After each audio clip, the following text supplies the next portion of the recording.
Hello everyone, my name is Cynthia, and in today's presentation we're going to be discussing Lev Vygotsky. Vygotsky was a Russian psychologist. He was born November 17, 1896. In 1917, he graduated from Moscow University, and in 1924 he began to work at the Institute of Psychology in Moscow. Vygotsky was an influential figure in the education field.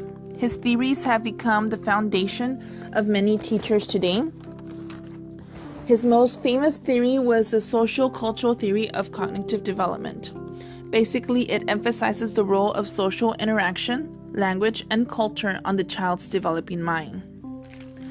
Now, social interaction and language provide the tools that help children develop on their own and advance their development. They are embedded in a culture that uses languages as a mechanism for development. A big part is social constructivism, and Vygotsky was the inspiration for it. It suggests that learners first construct knowledge in a social context and then individually internalize it. Now, his theory suggests that cognitive development occurs with the support of a more knowledgeable other, usually a parent and teacher, but in some cases a peer as well. He believed that children learn through active involvement with more knowledgeable people.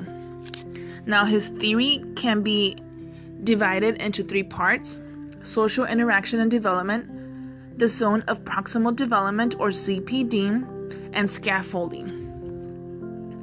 Vygotsky believed children don't have to reinvent the knowledge of a culture on their own.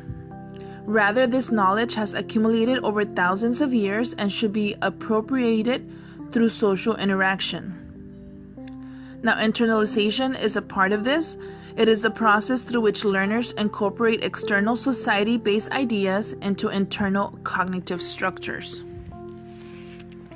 Another part of the social interaction and development is language. Children learn languages by practicing in their day-to-day interactions with others. The adults adjust their speech to operate within the children's zone of proximal development.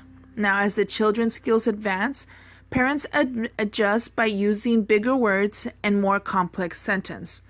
For example, when a student is beginning to speak, we say the cat in the hat, an example. Once the child is more advanced, they can have a bigger sentence saying the cat went outside to play today. Language plays three important roles in development. One, it gives learners access to knowledge others already possess. Two, it's a cognitive tool that people use to help make sense of their experience. Three, it is a means of regulating and reflecting on our own thinking. Now, a big part of language, and one that Vygotsky focuses on, is private speech, which is self-talk that guides thinking and action. Private speech provides children with the tool they can use to examine their own thinking. As development advances, private speech becomes silent and internalized.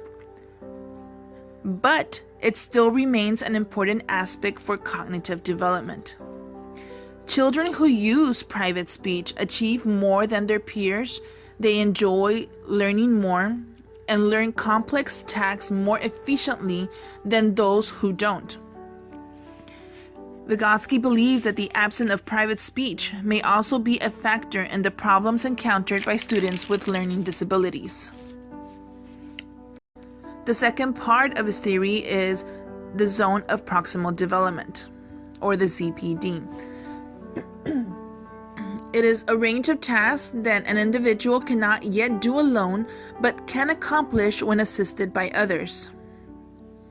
It is described as the distance between the actual development level and the level of potential development under adult guidance or in collaboration with more capable peers.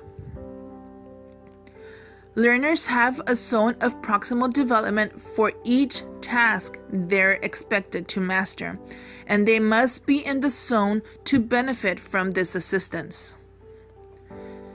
In other words, every time a student has a new assignment or anything, a new zone of proximal development is for each and every assignment. There's not only one zone that covers everything. Every assignment has its own CPD. The third point is scaffolding. It is interactive instructional support. This assistant helps children complete tasks they can accomplish independently. Without this support, development is impaired. Effective scaffolding provides only enough support to allow learners to progress on their own. Now, scaffolding can take numerous ways of forms. Some would be modeling, think alouds, questioning, adapted instructional aids, and prompts and cues. Each of these activities is designed to ensure successful task completion and ultimately cognitive growth. Now, there are various ways to implement Vygotsky's theory in the classroom. My first example uses scaffolding. A good activity is to pre-teach vocabulary before reading a chapter or story. Try to connect the word of the vocabulary with pictures or with what the students have interest in. So when they read, they can connect to the word and can follow the text better. My second example is an activity called Think Out Loud. It's a strategy where you orally communicate what you are thinking to the students.